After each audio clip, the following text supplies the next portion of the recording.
กับสวัสดีและสวัสดีเด้อพี่น้องFCมัตสุกูทุกคนเลยพี่น้องเด้อวันนี้เป็นมื้อวันที่29เนาะเดือน3ปี2026วันนี้เป็นมื้อบุญบานพุทธโชคพี่น้องเอ้ยบ้านหน้าเนี่ยเนาะพุทธโชคเนาะอย่าลืมพากันแล้วก็แชร์เนาะเป็นบุญบังไฟใครอย่าลืมพากันแล้วก็แชร์ติดตามไปนำใครอยากมาเบิ่งเป็นพวกแม่ขายเนาะขายเครื่องตอนนี้เฮาก็อยู่บ้านพุทธโชคเนาะบ้านโชคน้องเอ้ยลืมฝากอะไรกดเสร็จตามไปดำตอนนี้เขาจะได้จุดบังไฟ1 โมงจุดเนาะอย่าลืมเบิ่งนำกันแล้วพี่น้องเด้อไปเบิ่งนำกันตอนนี้เพิ่นก็กำลังแห่เลย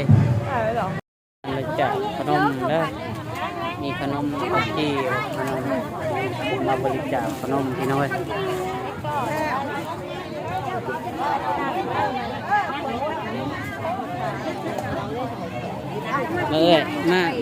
มาจะใจดิมาจะทัดโพนมันพ้นมาปล่อยไปแซ่มาจะบัดโคนบัดรถสารมาช่วยเรือหรือว่ามาคนมาบริจาคที่บุญญาบาลสพุทธกุศลนะ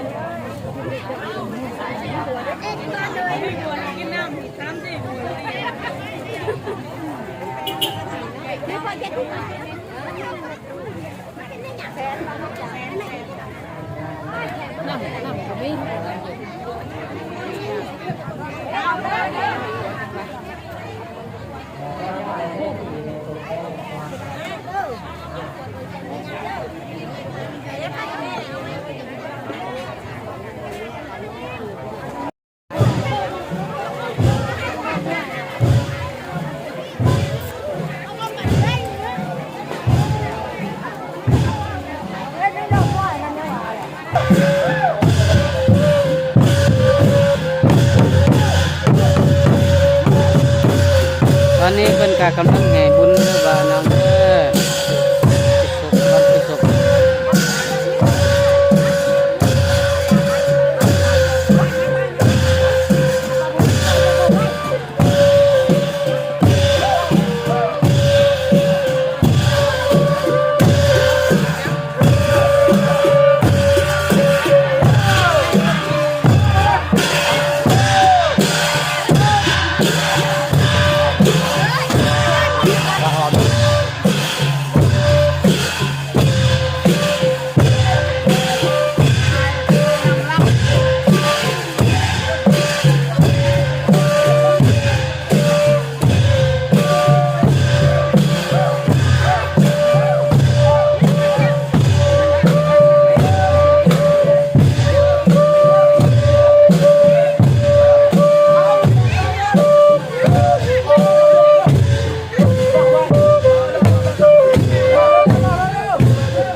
หอดเวลาได้จุดบังไฟแล้ว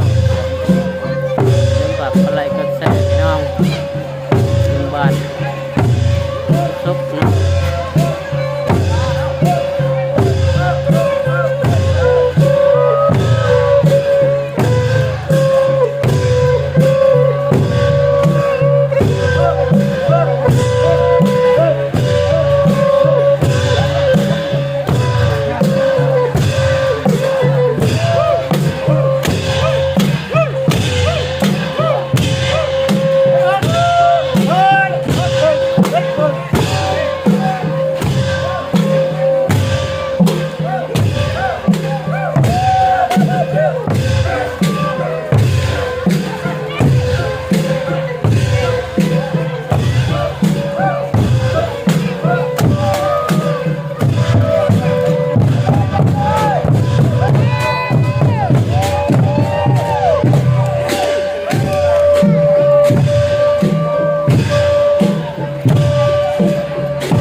าโล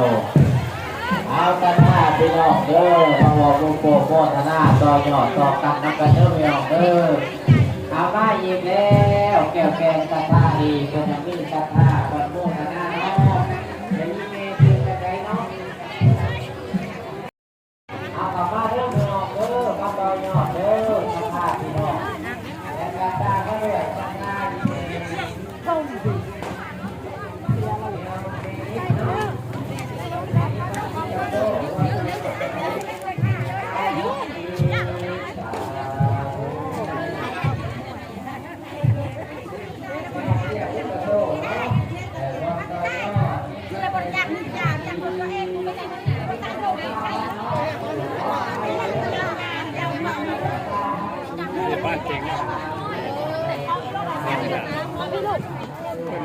ระวังน้ำเชี่ยเยอะ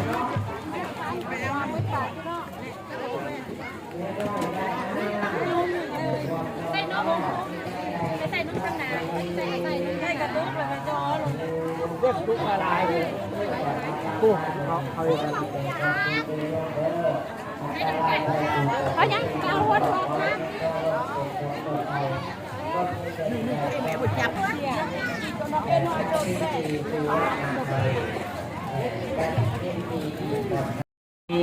สาธุขอโมทนาแม่ออกมีบัตรหน้าหัวใจยอดเท่าไรแม่คิดกัดใจหาคิดกัดจีสาธุขอโมทนาแต่จะจำมาด้วยจะเท่าเมนูนักเมนักเนาะมาจากบันทุกเก่าโตแต่หัวเก่ายอดคิดกัดใจหาคิดกัดจีสาธุขออนุโมทนาบุญนำเด้อเมเด้อดีดีเมเด้อแต่ก็ตามมาด้วยศรัทธาของพอออกตรงนี้พระจักรใจอยู่หรอก